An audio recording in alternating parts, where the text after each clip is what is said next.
Mabubunot na. Oh. Para nagbubuntang ngipin na, inuuga. Yan oh, naangat na eh. Naangat na. Ay, yung ginadadala sa pagayunggian. Nakakapit ng ngipin na eh.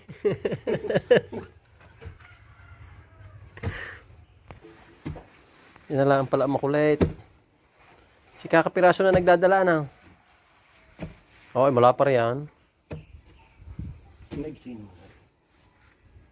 Katinding ang umugat. Ikaw pala napalibutan dito ng mga 10 puno niyan.